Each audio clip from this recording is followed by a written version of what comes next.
Welcome to another episode of Uplifting Interviews with Total Strangers.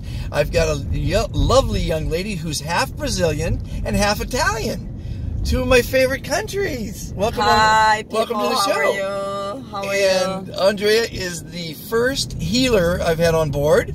And I don't know if she's going to heal me, per se, but she heals other people. And how long have you been healing? He's already healed. Look at this. Yes, be fantastic. Be fantastic. So, as a healer, when did you know that you had a talent for helping people? My entire life.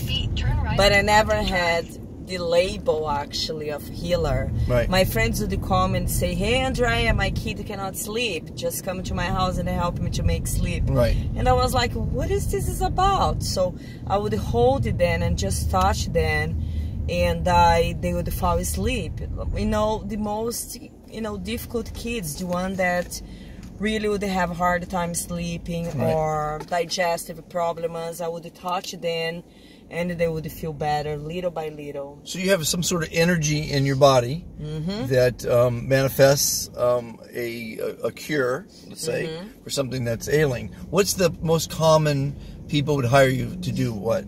What would be the most common? There is no most common per people. It's all kind of problems, from divorce, back pain, depression, the feeling of the illusion that we're lonely. That's a very classic one, because we're never lonely, never. It comes from the idea that you separate from this beautiful universe. Right.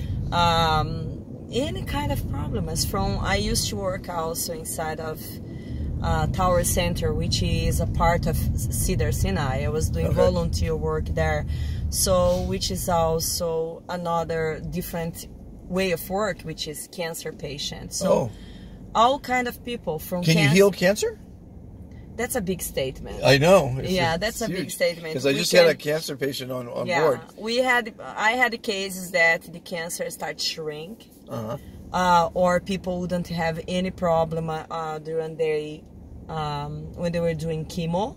They would feel wonderful. They wouldn't have side effects like other people that were not receiving healing would have. So the mind is an incredible device. It is, and they haven't invented a computer to date that can keep up with the mind. One of the things I tell people is that if I was to ask you to sit between two chairs, your head on one chair and your feet on the other, I wouldn't be able to sit on you. You wouldn't be able to hold me up. But if I was to hypnotize you into being stiff as a board, I could sit on you and you wouldn't move an inch. And that's the mind doing that. Yeah. And so the mind could, in my opinion, I'm a life coach myself, and your mind, you could make your mind happy, you could be fantastic, or you could be sad and lonely. Exactly. It's up to you. And unfortunately, people want to blame the parents or society or everyone else in the world on their shortcomings, because that's the easy way out. That's the cop out, they never blame themselves, though. They don't want to take responsibility. They don't want to take responsibility, exactly. But, when you say I'm responsible for everything, it's true. But it's also a fine line in a sense that when you say, well, I'm responsible for everything that's happening around me, as I said, it's true, but you also have to be careful, because there's no compassion when you say this. So when you say, I am responsible, you have to come from a place of compassion. Yes, I am responsible. So let me look into myself in a way that I can be kind as well, and be mindful, and change the way I'm thinking. Then I can create something different, because you always can choose between being the creator or the victim. Right. But even when you are the victim or the creator, you have to be kind of yourself. Okay. You can't be harsh with yourself. I'm irresponsible. I understand we are responsible. But if there is a level of kindness, you heal much faster. Okay. It's very important to say, yes, I am responsible. So what can I do in a loving way to be a better version of myself? Right. To change the way I am doing this, because of course we are responsible, but also there's trauma involved, there's a lot of other things. So that's why it's very important to be kind. you know. What's your feelings on karma? I think karmas are for real, and we can change our karma completely. Actually, if you study epigenetics, right, which is the science that study the DNA and says, hey, we born this way, and if you're born in a family that has diabetes, for example, right? Today we know that you no longer can have diabetes if you have a good if you have a nice lifestyle. Okay. So that's the epigenetics, meaning you can change parts of your DNA by having a better lifestyle. If that's true, and we know it's true, it can apply for karma as well. Okay. So karmas also go back to this whole pattern about born, reborn, and die. So if you can break through this pattern by, you know, breaking through the illusion, it becomes enlightened like Buddha, then you can break through your karma. And when I talk about enlightenment, it doesn't mean that we're going to be floating and you know, start seeing whoever is there, Jesus, Buddha. I'm talking about awareness, becoming very aware about who you are, what you're doing here. Right. Then you can break through your karma. Then you can shift the patterns, the ways of thinking. Then you start breaking through. Then you break through the law of karma, you know. That's the only way. It's by becoming aware. And how we become aware? Meditation is one of the key. Getting to know yourself, you know, healing, going through healing, any kind of healing, even seeing psychologists or natural healers. Being honest with yourself. And the most important, in my opinion, it's meditation. Because it's a way of looking inside of yourself. Then you can start to break through the illusion. How often do you meditate? Every day. How long? 30 minutes a day. Yeah, it's like, and I do Vipassana, which is a mindful meditation. Oh. Now, I was told that, because I have a bit of ADD, that, and I couldn't sit there for 5 minutes and just do nothing except think about my breathing, but they said even if you could just do 10 breaths, it's still a step forward. Yeah, because you're connecting with yourself. Right. You're connecting. That's what meditation does. There is no consciousness on the past, because it's already gone. And there is no consciousness in the future because it didn't happen yet. It hasn't happened yet. So, but there is consciousness in the present. And if you can meditate, it keeps you here. And all the distractions, including fear, anxiety, it goes away. Then you don't even need a medication because you're always present. And that's what meditation does. Make you connect with yourself through your breath. That's very nice. And I put you in a present moment. So hasta la vista, anxiety. Well, right? I think I tackled anxiety in some interviews recently. What I felt anxiety is the fear of the unknown, the fear of consequence. And if the future, because you don't know what's going to happen. So there's a fear of what's going to happen. So if you could take that event that what you're having anxiety from and remove it and say, will that event be important a year from now, or even a month from now, or in my life? And there's no events that are that important to have you have anxiety. Yeah. So in my opinion, you can remove it, the anxiety, by removing the importance of that event. And because I've never been afraid in my life. I've never had an anxiety moment in my life, but I recently met some people that did, so I tackled that issue, and some of my biggest interviews are on anxiety. Yeah. But I asked you for karma for a reason.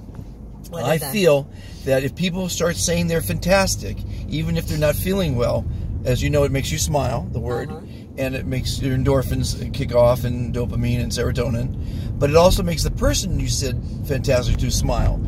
If you can make someone else smile in your day, every day, you've made the world a better place. So what I'm saying is make the world a better place one smile at a time. If you can make 10 people smile every day, and I'm doing a lot more than that, I feel you're doing a karmic good. Because even if you're feeling shitty, by saying you're fantastic, you're making someone else feel good. And that's karma. And you're, the B stands for pollinating positivity. It's all about being positive. Positive manifests positive, negative manifests negative. And you as a healer know that. Absolutely. The mind is so powerful. And we are all connected. We're all which connected. Means that we have a lot of responsibility. When you are going too down the hill, when it becomes very negative, it not only affect you, but you are affecting a lot of people because we are all connected. There is actually research on this. If you read about Carl Jung, the psychologist, he was the first one to talk about how we are collectively attached, connected by the subconscious mind. So when there is the individual crisis and trauma, then there's the collective one. Right. So when you are not doing well, think about that, because you also affect the people around you. That's what I say. If you have someone negative in your life, get rid of them. Okay? If you have someone negative in your life, get rid of them. They're only going to bring you down. Yeah. They're not going to help you. Or give love to them. Because when you give love to them, you're not healing only yourself, but you're healing those people. And, you know? And some people don't want the love. They want to be miserable. They want to be miserable, but you're still doing your job. You're still doing your job. How do you do that? By just be present and they smile and just hugging, and then that's their choice. You did your best. Yeah. You know, always be there for people. You can lead a horse to water. You can't make him drink. You know, you can show people love, and sometimes people it's easier to fail than succeed. So, and when you fail, you could blame your parents. You could blame society. You could blame everybody. You'll never blame yourself. Absolutely.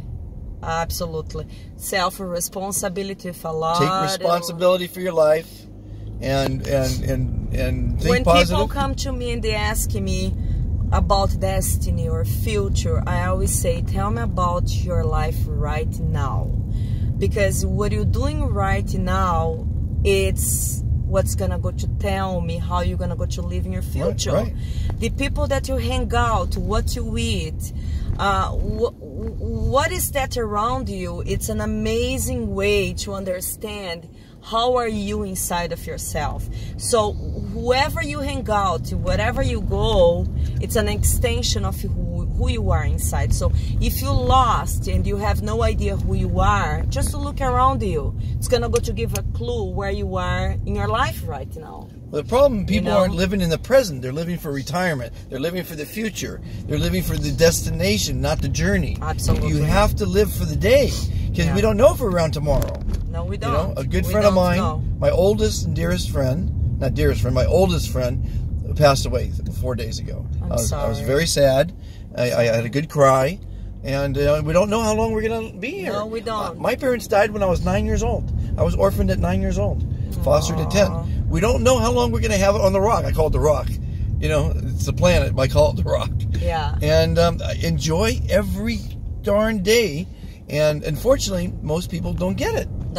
Till they're 50. Or have someone pass away in their family. Or travel extensively. So this channel you can learn a lot from. A lot. And that can give you a lot of power. Can you imagine you can create your life. You don't have to wait for something is written in stones, you know. It's up to you. You are the creator. You can manifest everything you want because you're powerful. You're totally powerful. Oh, you're going to like one of my sayings. One of my big sayings is, your life is a movie.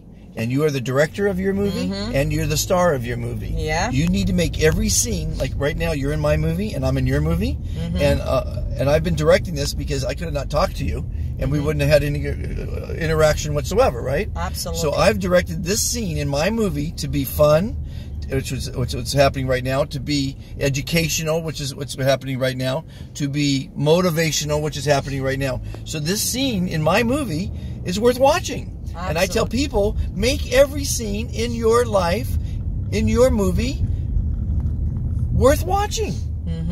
It's a different way of looking at things, but it really is. It's up to you. It's up to you. You know? Absolutely, it's up to you. You know, just test it. Just, you know, you can test. If you're not doing well right now, just go out, go for a walk, you know, have that ice cream that you love, call a friend, start telling a joke. You're gonna go to see your mind, your conscience shifting. in a way that you won't believe, because you're choosing to be happy. The other thing that I tell people, you have to banish the word I need. Because when you say I need, subconsciously it's implying that you're lacking something. Okay. And you're not lacking anything. You're born abundant. So the words that I always tell people, just to use I choose. Because when you choose, you are in power. If you say I need, I'm lacking.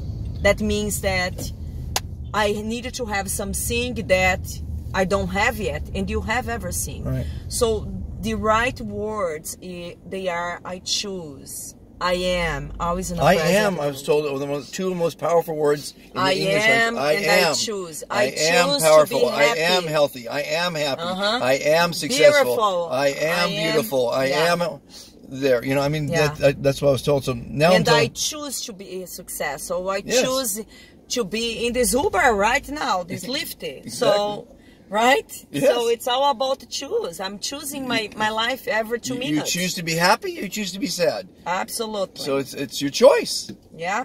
Choose happiness. Choose happiness. Now, another one of my sayings you might like is life is a series of left and right turns. You're always deciding, should I go left or should I go right? So when you make that decision, you have to believe that that was the correct turn.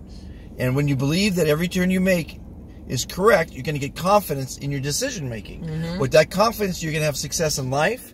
And with that success in life, you're going to have happiness. You truly need to believe that that turn was the right turn. For me, at 17, left turn was go to college. Yeah. Right turn was hitchhike around the world. Yeah. For my education, I totally believe that was the right decision for me, and I've built on that confidence. So in every decision I make, every turn I make, I believe is the right one. Because I didn't make the other one. There's no reason to think about the other one. Yeah. Right? Yeah. Absolutely. So you chose But this choose part that you're talking about is very interesting. It goes well to what you say, the believing and blah blah blah, which is it's perfect. But also, believing has to do also with some level of awareness. You gotta know yourself a little bit in order to believe yourself. So you can't just say, okay, I'm going to turn right and God bless me. Who knows what's waiting for me? When you make decisions based on this, it's really won't take anywhere. You may learn something because you have to learn, because you got lost. There is lessons in everything. However, you may be wasting a little bit time. So when you know where you want, where you are in your life, when you are aware of that, then you have the component of believing, then you have a perfect match. I believe that I'm going to turn right and things gonna go to be going well, right, because I know that I'm capable of doing that, because I know some parts of inside of me. It's the confidence. It's the confidence. But you have to have some idea where you're going. You can't keep moving around, you know. You have to have a little bit idea where you're going, you know, in order to have an outcome. Right. Okay. You know, directions. That's what I'm saying. I like the mystery myself. I understand. My whole life's been a mystery of not worrying I'm going to end up, because I've never been so concerned about, most everyone, they were concerned about retirement. Their whole life they're working towards retirement. Some people don't get to retirement. So you wasted your whole life thinking about retirement when you don't even get there. So where did you do with your life? You screwed it up completely by living for the future. Yeah. But some people need a little bit structure. Yeah. Some people need a little bit structure. They really needed to know which directions to take in life. And I think I'm directing this message more for the teenagers. Yes. In those days, you know, they're committing so much suicide. I'm very much concerned about that. Well, the millennials, or the entitled group now, have been misled, unfortunately, that they could have everything and everything's going to work out fine. And they're probably one of the most misguided generations in a long time. Absolutely. So, but yeah, my entire life was just being surprised, and I learned a lot. But I also know there's another side. I was married, for example, to a guy that he always knew where he was going. And he has a fabulous life. He's an amazing human being. So I think there is lessons in both sides. But for kids especially, I think they need to have some structure and they know where they're going. You know? Well, they do. Unfortunately, parents are amateurs. Every parent is an amateur till they become a parent. And after my theory is after 6 kids, you make less mistakes, but you're still going to make mistakes. So what I feel is our parents taught us too much fear. So we're taught if you climb that tree, you're going to fall out and break your neck. If you don't go to school, you're going to be a failure. So we have all these fears we're not born with fear. Yeah. We're taught fear. And I think fear really limits you from taking risks, from going out there and grabbing life by the balls and shaking it up, you know? And it's our parents loved us, but they were amateurs and they made a lot of mistakes. But that's how they were raised as well. That's how they were raised, by amateurs. There's a lot of fear in this country. A lot of fear. We have this delusional idea that we're so free, but we're not. There's a lot of fear. All the rules are based in fear here. Yep. You know, control. There's Even a God, lot of control. there's fear of God and religion. If you don't behave, you're not going to go to heaven. So much guilt, so much guilt. In order to find God, you need to be this good person, this and this and this, you know. It's really limited. And that's why they're not coming out with aliens. Exactly. As soon as they tell everyone there's aliens, religion goes out the door. Exactly. Do you believe in aliens? Absolutely. Absolutely. I work with them. You work with aliens? Oh, and then we got a Pleiadians, all that. Yeah. Really? Absolutely. Oh my goodness. Well, I truly believe we are an extraterrestrial having a spiritual experience. Right. Really. I truly believe it. Call me crazy, but I truly believe No, I don't. I watch every night. They're powerful. They're here to help us. They are our brothers. They really are. You just have to look at the history of man, the carvings on the cave walls, the things that predate humans. The inventions that predate humans. You know, there's a lot of history that shows that we've been visited by aliens and they're still here. So you actually deal with them. Absolutely. Tell me about it. Tell me a story. Well, they're very practical. It's different to work with them when you work with their archangels. For example, the angels, they're very loving beings. The aliens, they're very practical. They're not much attached to the small things that we deal every day as a human being. Why would they come to you as a healer, the aliens? They talk a lot about the 0 point energy. Have you heard about this? It's a technique. It's a very high level technique where you can use a golden light to heal people, and it comes from the sun. Mm-hmm. So, and this is just like one little step. There is thousands of things connected to this. There's technology, there's machines, there's everything that they use 0 point energy to build up, this whole technology. Mm-hmm. But in a healing modality, I do Reiki. In a healing modality, we use the 0 point energy to reduce the time. Like if my session is 1 hour, it gives a sensation that you work like 10 minutes. Then the healer, it's using a lot of energy, but in a short time. And if people feel that as well, what's going on here, Andrea? You just spend 5 minutes with me. No, I spend 1 hour with you. Because they really work with the concept of time. So technically, you work 1 hour, but you're feeling like you're working 5 minutes. Oh. Also, the golden light. It's a very powerful light, which gives a lot of prana. Prana is life force energy. And we all need life force energy. By channel that golden light, we can heal people much faster.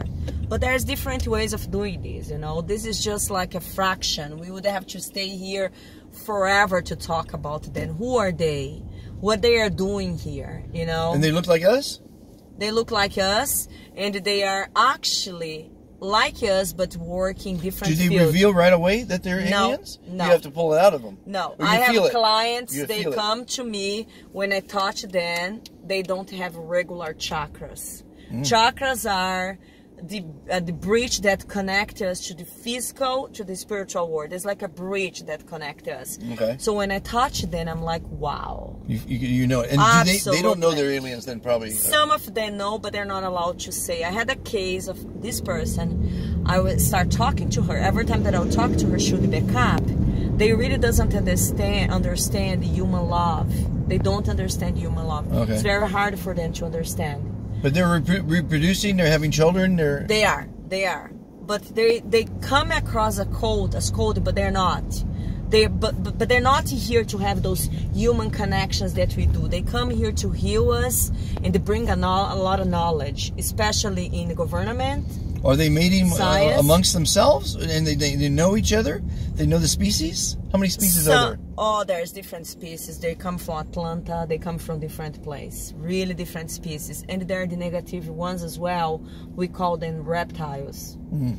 But they don't look like reptiles. Like in the YouTube shows, you know. They are more like, they're considered, you know, they are the one that are leading our planet right now in a negative one, the pharmaceutical business. There is this whole conspiracy that they're killing us by putting, you know, heavy metals in the water. And how about the chemtrails? I was going to say the chemtrails. They are all part of this. But we have too many people on the planet. And they want to reduce the population. If AI was taking over right now, they certainly would reduce the planet. They would, but you have to understand this. They cannot say that clearly, right? So what they do, they start working food, they start working water. Like in my country now, they just passed a law. They accepted to put some chemicals in the food, in the plants, that's gonna go to cause women not having kids anymore. Oh dear. Isn't that a wonderful way to reduce the population? Well, they tried that in China and it backfired on them. Mm-hmm.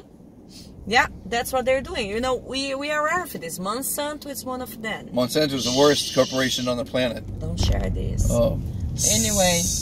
Anyway, there's a lot going on right now. We need to educate ourselves. Go online, guys. Read about it. Don't be afraid, because there's a lot of things there now for us to learn and educate yourself. There's a lot of power in education. That's why people kill each other, because education is a powerful tool. Well, people are burying their heads in the sand, you know, and we polluted the largest ocean on the planet with Fukushima, you know, the Japanese meltdown. 200,000 gallons of radioactive material flow in the ocean every day, year after year. And or we're just burying our heads in the sand. We're burying our heads in the sand that aliens don't exist. That it's just a shame, because we have to. I guess we have to just work the 5 days a week so we could have 2 days off, so we could just stay alive. I mean, it's just a rat race. We are in a survive mode right now. Yeah. People are in coma.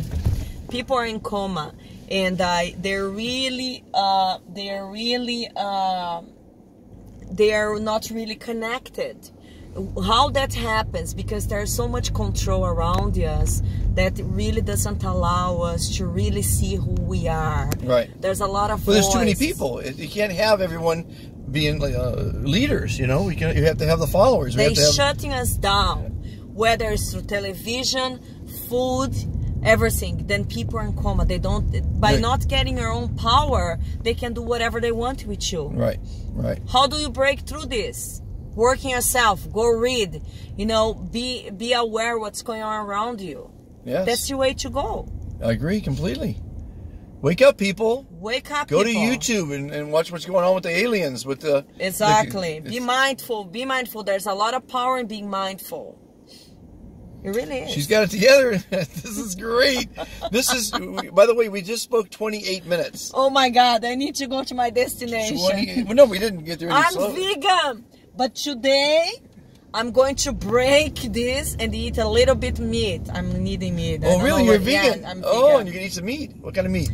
I'm going to have chicken. I know it's I horrible, love chicken. but I'm going to have some piece of chicken. I can eat chicken all day long. Yeah, I just found out that I'm pre-diabetic, because when you're vegan, you eat a lot of carbs, good carbs. But even though, you have to be mindful. See this card, guys? 3 Stacks Kitchen. These are underground kitchens where people cook meals out of their homes. And I just tried it yesterday. $10. I bought a meal that you would spend $80 in a restaurant for. It was delicious. And it's all. I'm told it's all over the city. Underground kitchens in regular homes. I'm going to get one this. Take one of those. Take that. It's unbelievable. This one girl yesterday, she spent $11, and she was not rich. A girl. She spent $11 to get to the kitchen, which was someone's house in the hood, and $11 back and $33 on the meal. She spent $54 for the meal. But it's unbelievable. Wow. Watch the interview. I did it yesterday. That's great. I want to watch that. Yeah, it's great. But this is one of our better interviews, ladies and gentlemen. The healer. Listen to what she's saying. Don't put your head in the sand. Wake up. Smell the roses. That's my business card. Oh, that's your business card. Look at that. Beautiful. Our first healer. And she's gonna join the channel in a minute. I'm in Santa Monica. You haven't joined the channel yet. You're gonna be under 512, by the way. What is that? On the channel, you got to open up the channel and join. You're gonna be 512 in the movement because you're gonna go see what your, does that interview. mean? What did that mean? I'll tell you in a second. Bye, everybody. Bye. But 1 second. Here, guys, please choose to be happy. You are fantastic. Be fantastic. Love you guys. Bye bye. Bye bye.